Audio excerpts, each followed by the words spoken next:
ditanya apa itu iman? Ikhlas. Apa itu ikhlas? Iman. Ada iman maka akan ikhlas, tidak ada iman maka akan riya. Hadirin dirahmati Allah Subhanahu wa taala, itulah ikhlas. Dan satu adalah ikhlas dalam niat, satu ikhlas dalam amal. Itu beda. Dalam setiap beramal maka kita perlukan niat yang ikhlas. Tapi amal itu sendiri juga harus kita kerjakan dengan ikhlas. Ikhlas dalam niat yaitu apa? Kita niat mengerjakan amal semata-mata karena Allah, untuk mencari keridhaan Allah Subhanahu wa taala. Kemudian ikhlasnya amal, apa itu ikhlasnya amal? Ikhlasnya amal mengerjakan amal dengan benar.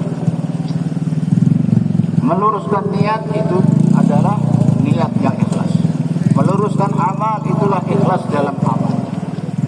Itu dijelaskan oleh Nabi kita Rasulullah SAW bersabda bahwa barang siapa mengucapkan la ilaha illallah dengan ikhlas maka akan masuk ke dalam jannah. Sahabat bertanya apa ikhlasnya kalimat?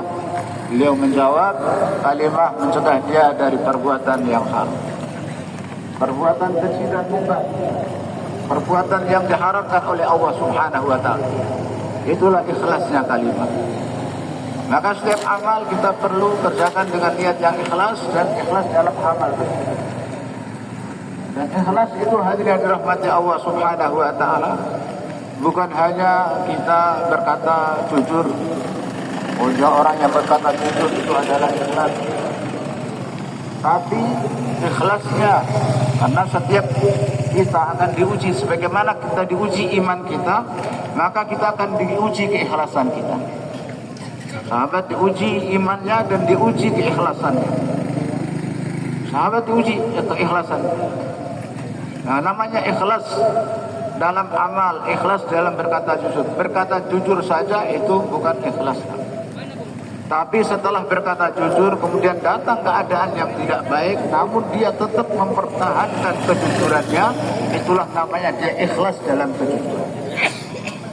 Ikhlas dalam kejujuran yaitu ketika setelah dia berkata jujur kemudian datang keadaan yang sangat tidak baik yang menyudutkan dia, namun dia tetap mempertahankan kejujurannya, itulah ikhlas dalam kejujuran.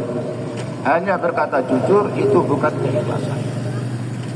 Sebagaimana kisah 3 orang sahabat, Sayyidina Ka'ab radhiyallahu ta'ala anhu, begitu juga Sayyidina Murarah, Sayyidina Hilal, 3 seorang sahabat yang tertinggal dari perang Tabuk. Setelah Nabi dan sahabat kembali, orang-orang datang, mereka menyampaikan alasan-alasan. 3 orang sahabat ini datang dan tidak menyampaikan alasan, mengatakan bahwa kami tidak punya alasan kenapa kami tidak ikut berangkat. Jadi kami tidak ikut berangkat bukan karena alasan apa-apa, nggak punya alasan. Kan mereka berkata jujur, namun kejujurannya menambah kesulitan bagi mereka. Mereka menjadi lebih terpojok karena Allah Subhanahu wa taala memboikotnya, Nabi memboikotnya, sahabat-sahabat memboikotnya. Tidak boleh berbicara, tidak boleh menjawab salamnya.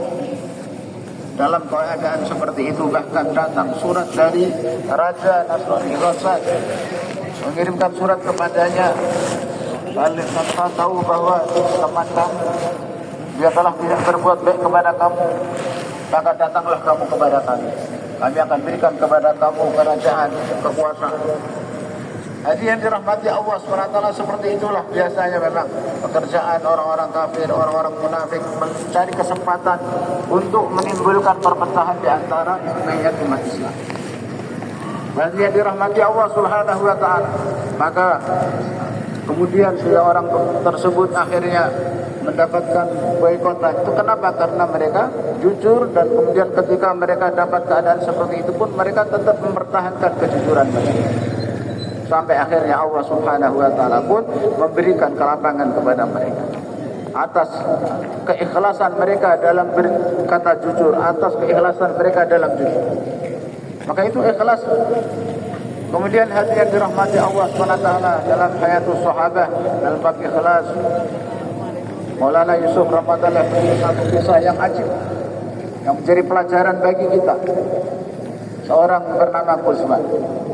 Rasulullah SAW bersabda bahwa dia adalah ahli neraka. Dia dari orang Ansor, dan Nabi bersabda dia ahli neraka. Dan orang-orang Ansor pun dengar dan mereka tahu dia ahli neraka. Namun ketika terjadi perang Uhud, di mana ketika itu 50 pemanah yang ditentukan Nabi untuk menjaga bukit, mereka tidak taat kepada Amir Halaqahnya.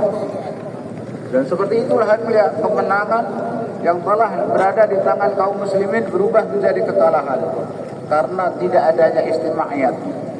Karena ada sebagian daerah sebagian Halaqah yang mereka tidak taat, tidak menjaga istimaiyat, maka kemenangan berubah menjadi kekalahan.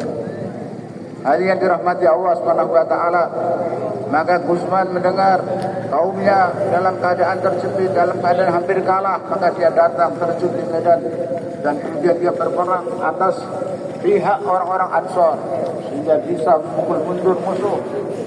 Dan ketika itu orang-orang Ansor melihat dan sempat ragu-ragu dalam hati mereka bahwa apa yang disabdakan Nabi itu enggak benar. Rasulullah bersabda dia itu ahli neraka, tapi bagaimana dia lihat sepak terjangnya dengan gagah beraninya, dengan semangatnya dia memukul mundur musuh, membela kita. Mungkin Nabi salah bersabda kalau dia itu ahli neraka.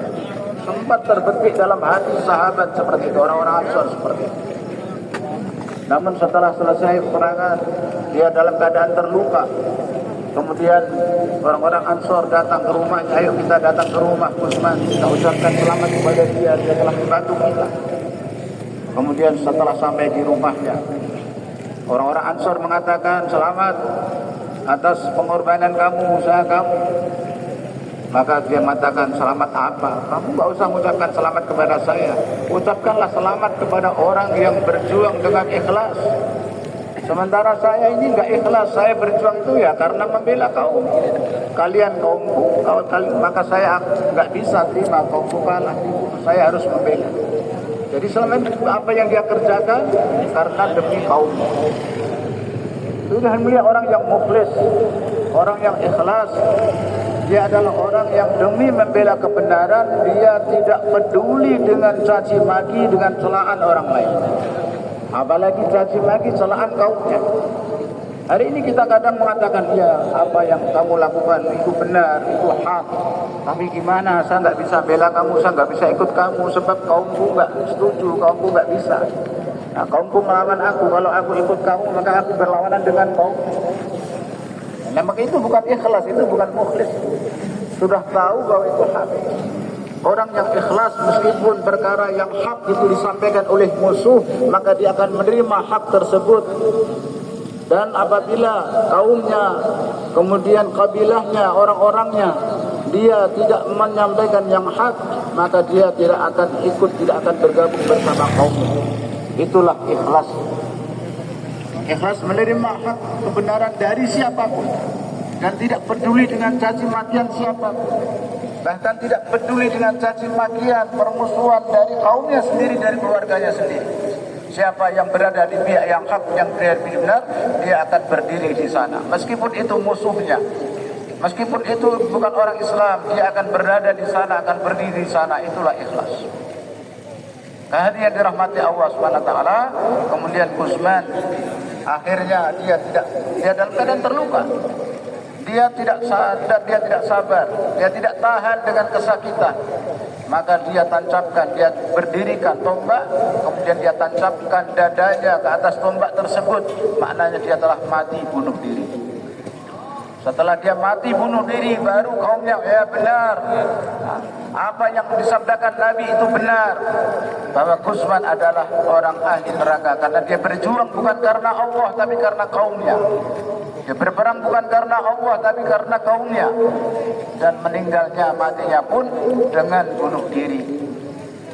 Hadirin dirahmati Allah Subhanahu wa taala, maka orang yang ikhlas, orang yang menerima kebenaran yang hak dari siapapun tanpa peduli caci makian dari siapapun. Dan satu sisi lagi, satu kisah Sayyidina Sa'ad bin Mu'adz radhiyallahu ta'ala anhu, pemimpin Bani Quraidah yang telah masuk Islam, orang-orang Ansor. Hati yang dirahmati Allah Subhanahu wa taala. Setelah terjadi pengkhianatan mereka telah memerangi Allah dan Rasulnya. Maka Nabi SAW telah menghukum mereka. Kemudian mereka bersedia, mereka meletakkan keputusan kepada Sayyidina Sa'ad radhiyallahu ta'ala. apapun yang diputuskan oleh Sayyidina Sa'ad, kami bersedia. Apapun keputusan, kami bersedia menerimanya. Sayyidina Sa'ad bin Mu'adz radhiyallahu anhu, satu sisi kaumnya, satu sisi adalah Islam, satu sisi adalah Nabi SAW dan sahabat. Ini meskipun dia kaumnya, sementara kaumnya berpikir ini adalah pemimpin kami dahulu, dia pasti akan memberikan keputusan yang ringan untuk kami, akan membebaskan kami. Maka dia serahkan keputusan di tangan Sayyidina Sa'ad radhiyallahu ta'ala. Maka yang ketika itu Sayyidina Sa'ad dalam keadaan terluka, dipanggil, dibawa ke sana. Kemudian beliau diminta untuk memberikan keputusan, satu sisi Nabi dan sahabat, satu sisi Bani Quraidah. Maka beliau kemudian bertanya, apapun yang aku putuskan kalian setuju? Ya. Kemudian bertanya kepada kaumnya, apapun yang aku putuskan kalian setuju? Ya kak, kami setuju. Baik, saya akan berikan keputusan. Maka Sayyidina Sa'ad radhiyallahu ta'ala memberikan keputusan, ya Rasulullah, anak-anak mudanya, pemuda-pemudanya dibunuh.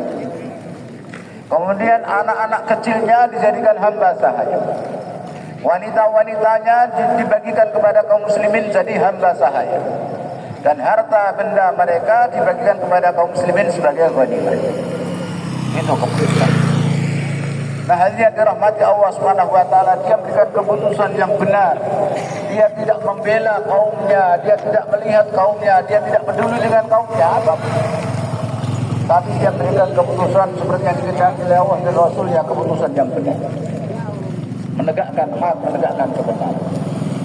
Maka apa yang di satu sisi tadi Kusman, dia membela kaumnya, berjuang karena kaumnya. Sementara di sini Sayyidina Sa'ad telah mengorbankan kaumnya, dia lebih menegakkan hak, kebenaran, apa yang diinginkan oleh Allah dan Rasulnya itu yang beliau tegakkan. Maka apa yang terjadi? Allah Subhanahu wa ta'ala muliakan Sayyidina Sa'ad. Utsman meninggal dunia dalam keadaan buruk dan Nabi SAW bersabda dia ahli neraka, dan benar dia adalah ahli neraka.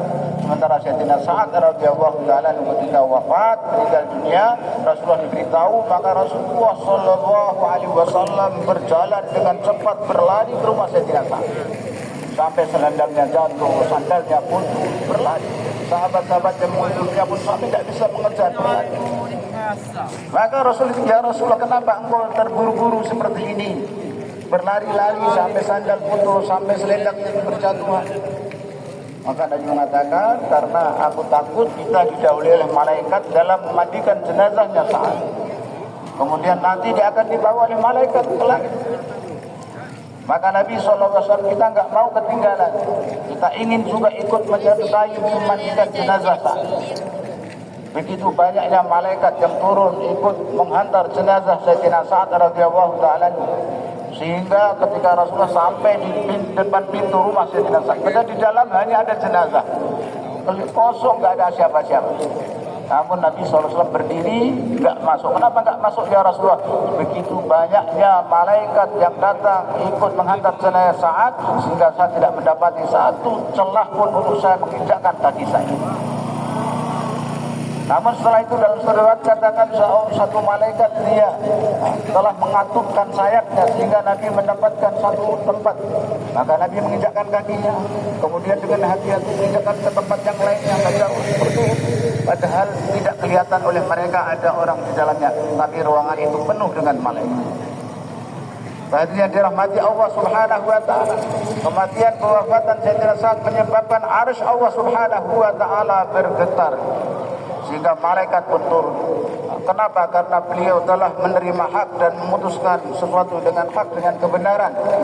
Padahal sesuatu itu bertentangan dengan kaumnya, bertentangan dengan keinginan kaumnya, kesenangan kaumnya. Dia enggak peduli apa kata kaumnya. Yang penting saya harus tegakkan hak, saya harus berada di pihak yang hak. Nah, ini hadirin yang dirahmati Allah Subhanahu wa ta'ala, para sahabat radhiyallahu ta'ala ajma'in diuji oleh Allah Subhanahu wa ta'ala keikhlasan mereka, ujian yang berat.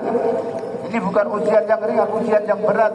Allah menguji keikhlasan mereka dalam berkata jujur. Apakah dia ikhlas, yaitu kejujuran. Keikhlasan dalam berkata jujur bukan hanya berkata jujur, tapi ketika datang keadaan yang tidak baik kepadanya setelah berkata jujur, dia tetap mempertahankan kejujurannya. Padahal sudah ada yang memberikan masukan, nah kamu cabut saja pengakuan kamu begini seperti yang lain. Tapi mereka tidak, kami nggak bisa berkata bohong, kami tetap akan berkata jujur meskipun keadaan seperti ini menimpa kami kepada kami. Maka hadirin dirahmati Allah Subhanahu wa taala, ini ujian kesabaran yang Allah Subhanahu wa taala, keikhlasan yang Allah berikan kepada para sahabat, yang lama keikhlasan tersebut mereka dapatkan karena iman yang ada dalam hati mereka.